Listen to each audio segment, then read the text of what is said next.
Welcome and thank you for joining us. You're listening to the Beyond 50 radio program. I'm Daniel Davis. Part of a good active lifestyle is making sure that we have proper nutrition to be sure that we maintain the vitality that our body needs to repair and regenerate itself. Sometimes, though, when we don't follow proper procedures, we find ourselves laid up in bed sick. Joining us here on the Beyond 50 radio program today, our guest hasn't been sick in more than 25 years because of a simple little thing that he's been doing that has been done with mankind throughout time, and it's simply known as fasting. Joining us here on the Beyond 50 radio program today is the director of the Tanglewood Wellness Center. He's joining us to talk about how we can do this very thing to help regenerate our bodies and have vitality that we all seek, especially past the age of 50. I'd like to welcome to the Beyond 50 radio program our guest, Mr. Loren Lockman. Loren, thank you for joining us here on the program today. Hey, Daniel. It's a pleasure to be here with you today. Now, tell us your story, how all this started for you. Sure. Well, I graduated from college 27 years ago, and within about 6 months found myself very sick. At first, I didn't really know what was going on. I wasn't getting any help from medicine. I went to a series of 3 doctors over the course of 3 years and was repeatedly told that most of what I was experiencing didn't really exist. That is to say, it was just in my head. I knew that wasn't the case. I was losing faith in medicine and ultimately decided if I was going to figure it out, if I was going to get healthy, I was going to have to figure it out myself. And so I turned to nutrition, which I had begun to study 7 years earlier at the age of 16, and quickly realized that I was already doing everything conventional nutrition said I should be doing. And so at that point, I started to think about how it was that every other species on the planet, millions of other animals, functioned at an incredibly high level of health for their entire lives. Incidences of cancer and heart disease in nature are incredibly rare. And that human beings, on the other hand, were incredibly sick, with 80% dying of cancer, heart disease, or stroke. And so what I wound up doing was becoming even closer to nature and trying to understand her laws and apply them to my own body. 2 of the things I quickly realized were that every species had a species-specific diet. That is, there were things that belonged and things that did not belong in their body. And that when sick, every other species on the planet, when sick enough or badly enough injured, would lay down, rest completely, and stop eating. Or I should say stop eating and rest completely. And that, it turns out, is an enormous key to the ability of the body to regenerate, cleanse, and heal itself when necessary. Now, in the United States, we tend to have a lot of, I guess, opinions about diet and nutrition.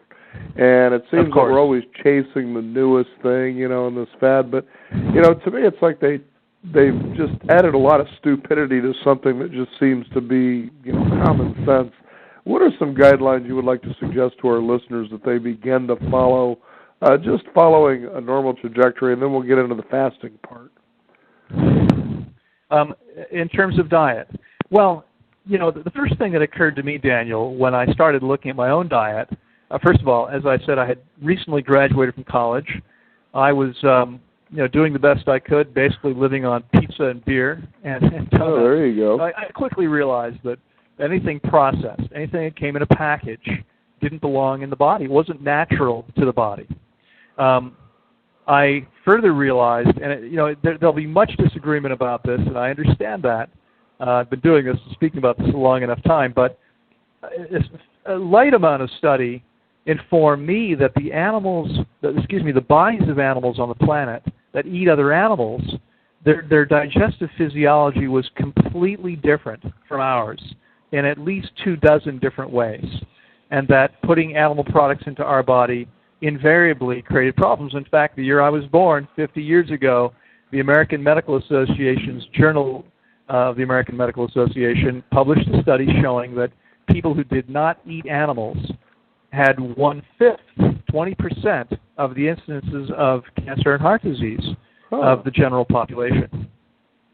So those were some key things. Now, since then, there's lots of new information that's come out. About 10 years ago, researchers in Sweden showed that when we cook anything, we create not just dozens, but literally hundreds of toxic and carcinogenic compounds that never existed before.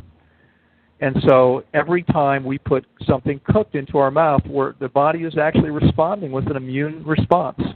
And I realize that for most people, this is pretty radical stuff. But what I would hope everybody would understand is that it's not an all or nothing approach, or that is to say, it doesn't have to be. Okay, if you wanted to maximize your health, then you would need to eat the optimal diet, the very best diet possible, and you would need to get your body clean. However, you can improve your health by simply increasing the proportion of raw, organic, fresh, living foods into your diet. So this would be fresh fruit, simple leafy green salads. Those are the optimal things to consume because they're loaded with the nutrients that we need. They don't contain any of the toxic substances that most of the items, there are 50,000 items in a typical American grocery store. There might be 50 that are actually suitable to put in your mouth. That's a pretty small percentage. But the more we do of what's optimal and the less we do of what's not optimal, the better off we'll be. The other thing that's important to understand is that dehydration is a huge, huge problem today. And over the last 5 years, I've had the opportunity, using fairly sophisticated bioimpedance analysis, to measure the hydration levels of nearly 1,500 people. So far, 2 of those people were close to properly hydrated, and you're talking to one of them. The rest of those people were almost across the board severely dehydrated. Severely. And what I'm talking about is a level of hydration that allows you to continue functioning, but that means that your body will not be operating in the way that it was designed to. It simply can't. The average person is running about 15% low on water every single day, and that has profound impacts on the way we function and feel. So consuming things that don't contain water are problematic for us. In fact, I can demonstrate this for you. You've probably eaten a bag of corn chips at some point in your life. Right. I know I have. How much water would you guess is in those corn chips? I wouldn't guess it'd be much of any. I would guess you're probably right. Now, here's the big question. When those corn chips come back out of your body, are they as dry as when they went in? Probably. You better hope not. If they are, you're going to be in for some fairly serious discomfort, right? So they go in dry, but they come out wet. And what that means is that they're actually taking water from your body. This is exactly the opposite of what happens in nature over and over again every single day. Look at a carnivorous animal. I mean, again, we are not carnivores. If you take a carnivore, take a mountain lion kills a deer. First thing it does is it drinks the blood. Then it eats the water-rich internal organs, the intestines and the spleen, etc. Then it eats the muscle meat, leaving only the driest parts of the animal, the bones, the teeth, the hooves, the hide. It's getting a meal that's probably between 80 and 90% water. Now, the average human being sits down to a meal where most of the water has been cooked out of their food if it ever existed. And what they wind up with is a meal that actually is taking water from their body rather than contributing it to their cells. Now, how do you measure or know how much you need as far as, water, I guess, or hydration? How do you go about doing that so you know that you got enough? I mean, you hear people say you need at least this many 8-ounce glasses a day, but how do you go about doing it actually? Yeah, well, it's an excellent question, Daniel. And unfortunately, the sad truth is that it seems that it's virtually impossible to get enough water. And I'm not encouraging you not to drink it. You do the best you can. But, if you think about the kind of people that would take, my average client spends between 4 and 5 weeks with me in this tropical paradise. I'm in Costa Rica. And they take off a significant chunk of their life, 4 to 5 weeks. They come down here.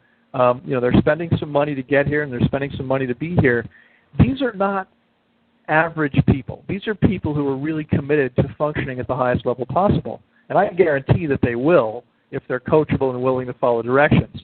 But my point is, these are the people I'm measuring. I'm measuring the people who come to me, and I'm measuring the people who show up at my lectures and seminars when I travel and speak around the U.S. and the world. And again, these are not the average people. The people that are at McDonald's having lunch right now are typically not showing up at these events. And, so people I'm seeing are people who are already focused on their health. They're already paying attention. They're already doing their best to drink as much as they can and eat better than most people, and yet they're still severely dehydrated. Mm-hmm. And so the answer is, unfortunately, it's very difficult to get enough water into your body when you're eating a diet that tends to dehydrate you. And by the way, it's not just the food we eat. You're probably aware, but caffeine in coffee and tea and chocolate and most soft drinks and alcohol are diuretics. Uh-huh. These drinks actually have a diuretic effect on you, which means that although they feel wet and they might feel like you're quenching your thirst temporarily, they're actually taking water from your body, not putting it in. Now, when it comes to fasting, then I can see how, things begin to really make sense. So let's talk about the proper ways to go about doing this. Some people would think about it as starving themselves, but that's not really what we're talking about here. No, it's not. And the way we differentiate between fasting and starving is very simple. Most of us don't think about this. Now, again, when people come in, and every week after that, I measure their hydration, but I'm also measuring the amount of body fat, the amount of muscle mass, and several other key factors in their body and their body composition. And what's true is that the average female coming in today is in excess of 30% body fat, and the average male in excess of 25%. Now, I can only give you my opinion. I mean, there are hundreds of studies that show that the leanest members of each species tend to be the healthiest, or the healthiest members of each species tend to be very, very lean. That, in fact, we need roughly 2.5% body fat in order to survive. This is called essential fat. So why do we carry so much more than that? The average person's got 10 times that much body fat or more. Why do we carry this fat? Well, the answer is that when we lived in nature, as other species do, that is not surrounded by nature, trees, and gardens, but actually living in the trees and finding our food outside in nature, what's true is that there are times because of drought and fire and extreme weather conditions, floods, whatever it might be, that there's no food available. Mm-hmm. And so although most people seem to think that if they skip lunch they might die, the truth is that we're designed to carry reserves to take us through those lean times when food is not available. And so when we're fasting, what we're doing is we're actually giving the body a chance to feed itself. It's just that the body is feeding itself on the fat reserves that we've been storing. And so someone who's carrying 25 or 30% of their body in fat can literally, if they're resting completely, and if they're doing this properly, and I should mention it's important to have experienced supervision because this can be a bit dicey if someone doesn't know what is and isn't okay, right? But that person with 25 to 30% of their body in fat reserves can literally go months, 2-3 months without eating. The average person carries between 6 and 8 weeks of reserves, and many people today are on the higher side of that. I'm very lean, running between 5 and 6% body fat. And I've fasted for 21 days numerous times. So my body is living on its reserves. Now, once those reserves have been depleted, once there is no more fat beyond the essential fat, then we begin to consume vital tissue. And that process we call starving. I don't recommend that. That never has a happy ending. Fasting is always beneficial, though, because when we're processing food, we're using up to 50% of the body's energy just to process food. And 35% goes to the brain and central nervous system. So 85% of your energy is being used every day if you're eating before you move a single other muscle, do anything else, or have any other function of the body working. That doesn't leave much to cleanse and heal the body. When we stop eating and we rest completely, we're liberating upwards of 50 to 60% of the body's energy to cleanse and heal. And so we see miracles, what most people consider miracles all the time. 100% success eliminating hypertension, one of the premier killers today. 100% success eliminating type 2 diabetes. Tremendous success with arthritis, with Almost everything. The fact is that, like every other organism, our bodies are self-healing.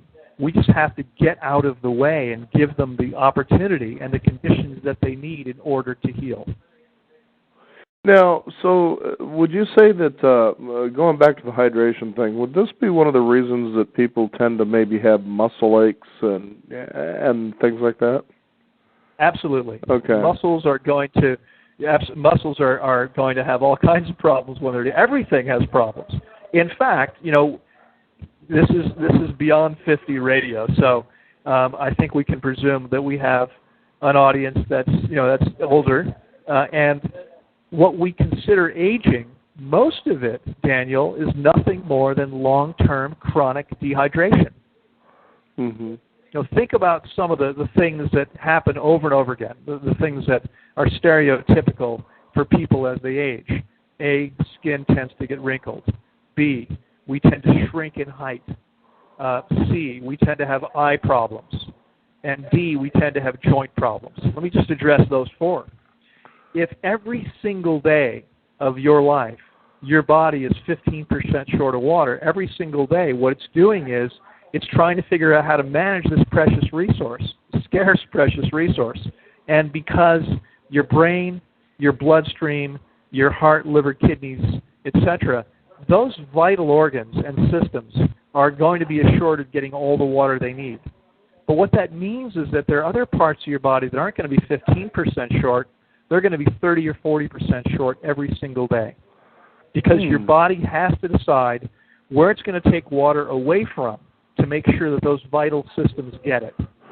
And so what happens is our skin gets wrinkled as we age, not because of the number of years, not because of the amount of sunshine. I live in the tropics and I get as much sun as I can, but I have almost no wrinkles on my face at 50. I've had clients come in younger than me, and their faces look like road maps.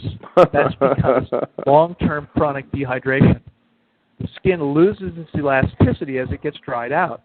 Okay, our vision declines as the eye literally loses its shape due to dehydration. Mm-hmm. Your discs in your back are basically bags of water. And every single day we're losing water as we age, not because of the number of years, but because the body has to find some place to take water away from. And our virtually infinitely intelligent bodies are taking water away from those things that are not vital to being alive. They're important, they're useful, but we don't have to see, stand tall, have beautiful skin, or working joints in order to be alive. Mm-hmm. And so those are some of the premier places the body's going to be taking water away from. Huh, interesting. Now, tell us about some of the people, as you begin to work with people and move them in this direction, how their lives have changed as a result. Well, sure. Let's see. I can tell you about some of the most amazing things we've seen. I mean, I've mentioned hypertension and type 2 diabetes. Those are kind of routine now. It's not so exciting because it happens every single time. But we look at things that are just not supposed to heal. Lower GI tract problems, ulcerative colitis, Crohn's disease, irritable bowel syndrome. Those things are not supposed to heal. Well, ulcerated tissue. If you've ever fallen off your bike, maybe as a kid, and skinned your knee, that was ulcerated tissue. If you've got ulcerative colitis or Crohn's disease, then you've got bleeding from the colon all the time. You're constantly in pain. Every meal can be agony. And this never heals. So oftentimes what they'll do is bowel resections. They'll cut you open, take out a piece of your colon, as if it's the fault of the colon. We just have to get rid of that tissue, right? And, I don't know about you, but I'd like to think that everything that's in my body is there for some reason. Right. Our digestive tract is roughly 32 feet long, and I don't see how it's going to function better with only 30 feet or 28 feet. I know a woman who had 3 bowel resections. Wow. At the age of 28 because she had ulcerative colitis. Now, think about this. If you skin your knee, and while it's trying to heal over the preceding 5 or 7 days, every day you rub it with your hand, is it ever going to heal? How can it? Well, if you've got ulcerated tissue in your colon and you're eating, then you're rubbing up against this ulcerated tissue and it continues to bleed. It never gets the chance to heal. As soon as you give it enough time to heal itself, it will. It's not the fault of the colon. Similarly, multiple sclerosis. Here's a condition that only gets worse with time. It can be managed with drugs, but there is no cure for it. Well, I've seen on multiple occasions, I've seen people with varying stages of multiple sclerosis see amazing results. In one case, a woman who came in and it had progressed to the point that she could no longer lift her right leg. So she would walk by stepping with her left leg and dragging her right foot behind her. Wow. And at the time she came to me, and this was probably 9 or 10 years ago, we were in a building that you walked in on the middle level. You could walk down one floor, and there were rooms that opened up in the back. So it was 3 stories in the back. And there, you could walk up one level. And we only had 2 guest rooms. We had all the public rooms on that main level, and most of our guest rooms were up or downstairs with only 2 on that main level.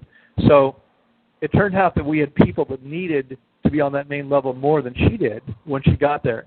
And she wound up being upstairs.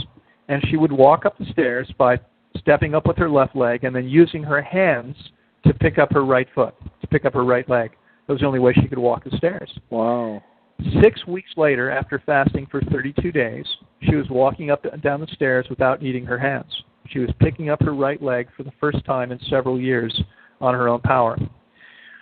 We had another client with MS who came to us from California. She was a professor in the California State University system. But her MS had relatively few physical symptoms, but had progressed to the point that she could no longer think clearly. And so, in her case, her reason for fasting was primarily to alleviate that mental fog. And she fasted with me twice. The first time, she left shortly after. She had planned to fast for, I believe it was 32 days. But she came with several of her friends. And this is actually a deaf woman. We started out near Washington, D.C. and developed a deaf clientele. I think I fasted 35 deaf people over the last 10 years. And so because communication with the hearing clients was more limited, she decided to leave when her other deaf friends were leaving, although I pleaded with her not to. The reason why, I think I can demonstrate quickly. If we think about the age-old example that we all know of, the straw that breaks the camel's back, right? We put straws, and finally one more straw is too much for that camel, and there goes the back. Well, imagine for a second that camel had a spring in its back. If we start taking straws off, how many straws do we have to remove for that back to pop back up? Pop back up. Right. Only one, right? It was only one straw too many. So what I tell people is, just because your symptoms have disappeared, that doesn't mean you're finished with the process. She was only one straw away from having them reappear, and she went home and she made some less than optimal choices in terms of diet and lifestyle choices, and sure enough, her symptoms came back. So she came back a year later and completed a longer fast, and it's now been 4 or 5 years. She's been completely symptom-free, thinking more clearly than ever, at an advancing age. She's now roughly 60, and there's no reason for that to ever change. Okay, there's no reason for us to decline the way most of us do. We can continue to function. I could go on if you'd like me to. I fasted thousands of people, and I've seen amazing things happen. I'm actually in the process of putting these down in book form, some of the most interesting stories right now. I just think it's interesting when you take things that we can do for ourselves, such as when you're talking about fasting and being sure that we're hydrated, that all these products that they tend to put out there on the market really seem pretty unnecessary. Well, from my perspective, Daniel, they're completely unnecessary. Right. And it's interesting because even in the niche that I operate in, I'm not very popular because most of the other people out there are trying to make the majority of their money by selling products. And I'm telling people, you don't need any of this stuff. I mean, I haven't taken a single supplement or medication in 25 years. I don't buy superfoods. I eat superfoods. Right. but they're called watermelon and bananas and papaya, and they come out of nature. Right. So there's nothing Kiwis, things like that we can't get by eating. Exactly. There's nothing we need that we can't get by eating simple, natural products in the form that they appear in nature. See, now you've really raised an interesting way for people to actually approach this, because when you think about people, I don't know why they follow this food pyramid, because grains seem to be at the top of this thing, but that fruits and vegetables, why they're so important isn't so much because of what you get out of them nutritionally, but it's also because they hydrate you as well. Exactly. That's absolutely true. We don't eat grains in their natural state because we can't digest them. Right. There are gramnivores on the planet. Birds, for instance, are animals that can eat their natural grains without processing them. But I can't do that. And so not only do grains contain chemicals that are actually harmful to us, but they also dehydrate us, because the form we eat them in, even if pasta feels wet because we cook it in water, but the fact is it has very little water inside of it. And the water that's there isn't the same as the water in our natural fruits and vegetables. Mm-hmm. The way I think about this, first of all, if you were to think about how many places on the planet could you and I run around naked in our birthday suits 12 months of the year? I think the answer is clear. It's only in the tropics. Right. The region of the world that runs around the equator, up to the Tropic of Cancer, to the north, and the Tropic of Horn to the south. That's it. Anywhere else, you can be in Florida, which is subtropical, and it gets cold. As you know, the orange groves sometimes freeze. You can't live there without clothes on outside all the time. But here in the tropics, you can. So if you were living in the tropical jungle, where more than 50% of the trees here, more than 50% of the trees make some kind of fruit, more than 70% of the mammals live on a fruit-based diet, as well as most of the birds and other animals, what would you be eating? Right. It's a lot easier to catch a mango than a rabbit. Mangoes don't run very fast. Yeah, if you've ever seen, monkeys and fig trees, they don't have to move very fast. No, exactly. That's funny. Now, if you could, tell us, Loren, about your website. Okay. The website is www.tanglewoodwellnesscenter.com. And I'm going to apologize to your listeners right now, because you go to that site, and please do, you'll find a lot of information, a wealth of information about some of the things I'm talking about. I don't know how many are up right now. I've published 2 or 3 dozen articles in magazines around the world. I think we've got maybe half a dozen of them up on the website, as well as some other interviews you can listen to from radio programs, etc. I'm apologizing, though, because what you'll see is a beautiful slice of paradise in Panama, but we're no longer there. We moved very recently to a new site in Costa Rica. It was my choice to be in Costa Rica, and the universe helped make that happen. But we haven't had a chance to update the website yet, because we opened this new center last Saturday. So it's a very recent move. And because we were already pretty much fully booked for this session and pretty well booked for the next 2 sessions, I haven't worried too much about the website yet. So you'll see information that refers to the site in Panama. We're in Costa Rica. Of course, the email address still works. If you want to contact us, you can contact us through the website. And, we're here. We're a nonprofit organization. This will change. It has to at some point, but in the 15 years we've operated, I have yet to take a penny of salary. And so, I do this because I'm committed to helping people. And if I can help you, feel free to contact us. We do charge because there are expenses to operate, but we're here to help in any way we can. And Daniel, one of the things, no one really knows this. I mean, no one goes around saying, well, this is my paradigm. But if you look at the way we think about health and disease in the West, and probably the whole world today, it's clear that the existing paradigm is that disease is inevitable. So we're told you should eat this or drink that because it contains these anti-cancer nutrients, et cetera, et cetera. What they're telling you is you're going to get disease if you don't take specific steps not to. And I operate from a completely different paradigm. I couldn't agree with you more, because when you take a look at, for instance, the messages that we're getting out today, We've had many segments when it comes to cancer, for instance, and I remember when I was a child that my mother was telling me a story which eventually became a movie, but it was about a woman who had gotten cancer and she had eventually died. And even then, it seemed like one of those foreign things, like being struck by lightning, But nowadays, it seems like 1 in 3 people, like you said, it's inevitable, like it's supposed to happen. Women, breast cancer, Exactly. It's inevitable. It's supposed to happen. And I'm thinking, what went wrong here? Cancer, to me, seems to be one of the most unnatural things that anybody can get, and now they're saying it's a natural cycle of life. It doesn't make sense. Yeah. Well, and it's one of those situations where both those things are true, and that seems, how can they both coexist? Well, what's true is that cancer is a natural part of the cycle of life.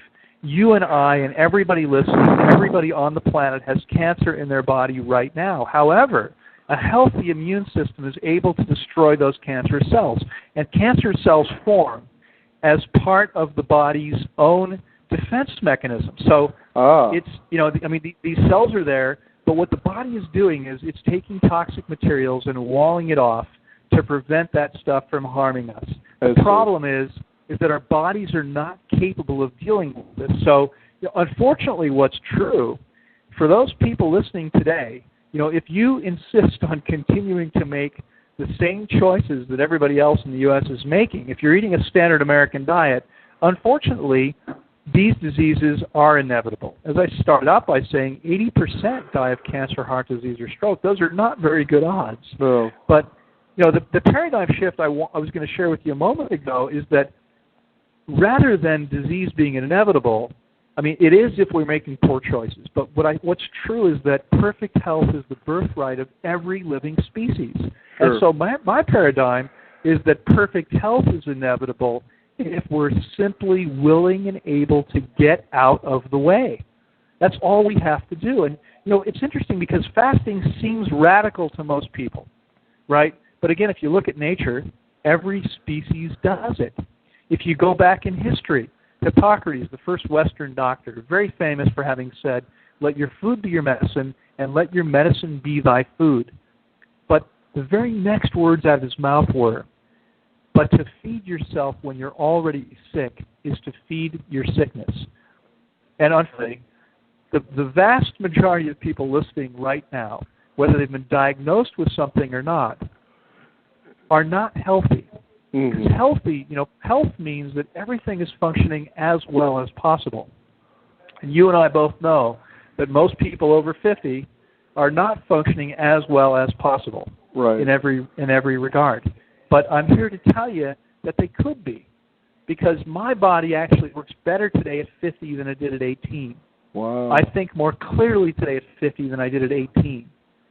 There is truly no reason for us to be aging except for the fact that we're making choices that inevitably lead to disease, that our bodies become increasingly toxic and increasingly dehydrated. Mm-hmm. And even the ability for the body to detoxify itself on an ongoing basis, which it's always attempting to do in every moment of our lives, it's trying to do that, but it can't do it. And the reason it can't is because the means of eliminating toxins from our body, whichever channel you look at, they all share one thing in common. They require water. Mm-hmm. Water is the universal transport medium. So whether we're trying to eliminate through the colon, how many people today have problems eliminating well? Mm-hmm. You would be amazed by how often people tell me, I'll say, how's your elimination? Oh, it's fine. I eliminate once a week, twice a week. If you're eating 3 meals a day, you should be eliminating 3 times a day. Exactly. That's funny. You should be eliminating food that you ate 8 to 12 hours ago. But the average person in North America is eliminating what they ate 96 hours ago. Right. 8 to 12 times longer than it should take. And when you couple that with the toxic food they're eating, it's no wonder that colon cancer is the fastest growing form of cancer in North America. Right. Eliminating colon cancer is as simple as letting your body clean itself out and not putting garbage back in. It's that simple. So, Loren, again, go ahead and give out your website. Sure. The website is www.syndicated, www.tanglewoodwellnesscenter.com. Loren, thank you for joining us here on the Beyond 50 radio program. I feel lighter already. Yeah, it's a pleasure, Daniel. I'd love to talk to you anytime you're interested in hearing more. You bet. Thank you again. I want to thank you, Take care. the listeners out there, for joining us. You've been listening to the Beyond 50 radio program. Be sure to visit us at our website at beyond50radio.com. That is the number 50. Sign up for our free weekly e-newsletter. We'll also have a link on our blog as well for how you can go about properly fasting. I'm Daniel Davis. Again, thank you for tuning in. Remember, live your day past halfway.